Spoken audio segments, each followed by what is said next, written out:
बिस्मिल्लाहिर्रहमानिर्रहीम। आज हम जानेंगे कि किन वजूहात की बिना पर एतिकाफ़ टूट जाता है। इस तफसील को जानने के लिए ये उसूल याद रखें कि 3 हाजात की बिना पर मोतकिफ मर्द और औरत के लिए मस्जिद जमात या मस्जिद बैत से बाहर जाना जायज़ है। पहली हाजत तबइया, दूसरी हाजत शरइया, तीसरी हाजत ज़रूरिया।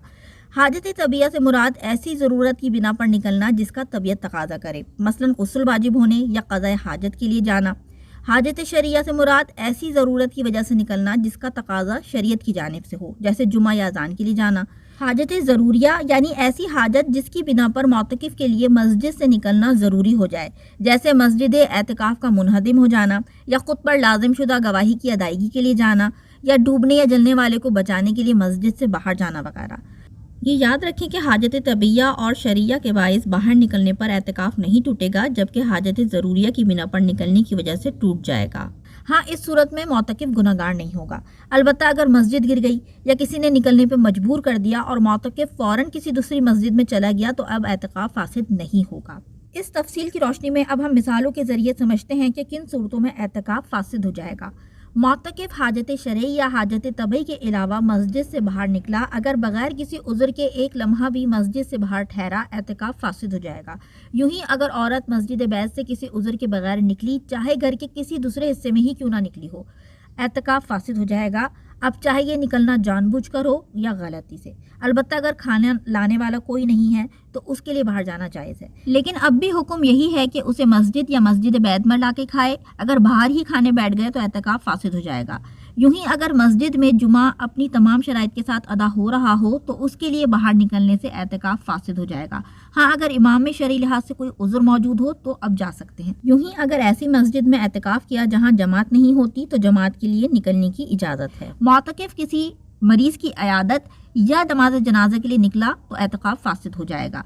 मोतकिफ अपना इलाज सिर्फ मस्जिद में ही करवा सकता है, बाहर निकला जब भी एतिकाफ़ टूट जाएगा। अगर किसी सबब से मोतकिफ का रोज़ा टूट गया तो चूँकि रोज़ा एतिकाफ़ के लिए शर्त है, लिहाजा अगर रोज़ा टूट गया तो एतिकाफ़ भी फासिद हो जाएगा। यूं ही मोतकिफ को बेहोशी या जुनून तवील हो के रोज़ा ना रख सके तो एतिकाफ़ फासिद हो जाएगा। मालूम हुआ कि एतिकाफ़ फ़कत 2 उमूर की बिना पर टूटेगा, हाजत शरई या तबई के अलावा बाहर निकलने से और दूसरा रोज़ा टूटने से। अगर किसी वजह से एतिकाफ़ टूट जाए तो 1 दिन की क़ज़ा करें, पूरे 10 दिनों की क़ज़ा वाजिब नहीं है।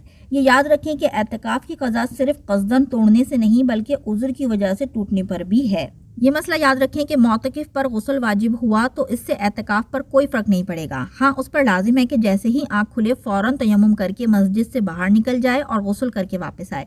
मस्जिद से मुत्तसिल वो जगह जो मस्जिद की ज़रूरियात के लिए मखसूस हो, जैसे वज़ू खाना, इस्तिंजा खाना, मौज़िन और इमाम का हुजरा वगैरह, ये फ़िनाए मस्जिद कहलाती हैं। चूँकि फ़िनाए मस्जिद कसीर अहकाम में मस्जिद ही के हुक्म में है, लिहाजा इसमें बिला उज़्र जाने की सूरत में एतिकाफ़ पर कोई फ़र्क नहीं पड़ेगा। बहुत सी बहनें ये सवाल करती हैं कि हम दौरान एतिकाफ़ कौन कौन सी इबादत करें और किस तरह 10 दिनों के अंदर हम अपने बातिन में पाकीज़गी और रूहानियत पैदा कर सकते हैं। तो सबसे पहले हम इबादत की बात करेंगे कि मोतकिफ को चाहिए कि जितनी हिम्मत हो उतनी इबादत करे, कुछ वक्त अपने आराम के लिए भी रखे ताकि नींद और सुकून लेने के बाद दोबारा ताज़ा दम होकर इबादत में दिल लगे। एतिकाफ़ करने वाले अपने वक्त को मुख्तलिफ हिस्सों में तकसीम करें। एक हिस्सा कुरान की तिलावत, कुछ वक्त साबिक़ा ज़िंदगी की क़ज़ा नमाज़ों की अदायगी और नवाफिल के लिए मखसूस करें। एक हिस्सा ज़िक्र अज़कार, दुरूद शरीफ और इस्तिग़फ़ार के लिए, कुछ वक्त इल्म दीन सीखने सिखाने और मुताले के लिए रखें। एक हिस्सा अपने मुहासबे और मुराकबे के लिए मखसूस करें। हर दिन बैठकर अपने साबिक़ा गुनाहों को याद करके निदामत के साथ अल्लाह से माफ़ी मांगें और आइंदा ना करने के इरादे से तौबा करें। अपने घर वालों और उम्मत मुस्लिमा के लिए दुआएं मांगें कि मोतकिफ की दुआएं कबूल होती हैं। ताक रातों में शबेदारी रूहानियत और सवाब के हुसूल का ज़रिया है, लिहाजा शब कदर की तलाश में हर ताक रात को ज़ौक़ व शौक़ के साथ अल्लाह की बारगाह में हाजिर हो जाएं। रूहानियत के हुसूल के लिए कम से कम गुफ्तगू करें, बेज़रूरत बात करने से एहतराज़ करें। सहर व इफ्तार में बाहरी और सकील ग़िज़ा खाने से परहेज़ करें और ज़रूरत के मुताबिक खाएं कि बसियार खोरी दिल की गफलत का सबब बनती है।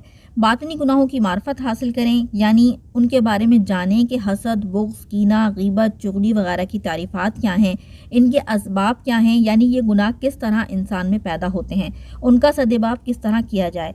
इन बातों का इल्म हासिल करने के लिए उलमा इकराम के कुतुब का दौरान एतिकाफ़ मुताला फरमाएं। कुरान का तर्जुमा पढ़ें ताकि अज़ाब और तंबीह की आयात से दिल में खौफ खुदा पैदा हो। موت کو کثرت سے یاد کریں۔ حالت نزا کی سختی، اندھیری قبر اور تنہائی کی یاد سے دنیا کی محبت نکل جاتی ہے۔ بعد اعتکاف بھی روحانیت اور پاکیزگی کے حصول کی کوشش جاری رکھیں۔ اچھوں کی صحبت، درس و بیان کی محافل سے وابستگی، دنیا کی آلائشوں سے دوری پر استقامت حاصل کریں تاکہ روحانیت میں مستقل اضافہ ہو۔ اللہ تعالیٰ سے دعا ہے کہ وہ ہمیں ان تمام اعمال کو استقامت کے ساتھ ادا کرنے کی توفیق عطا فرمائے۔ آمین۔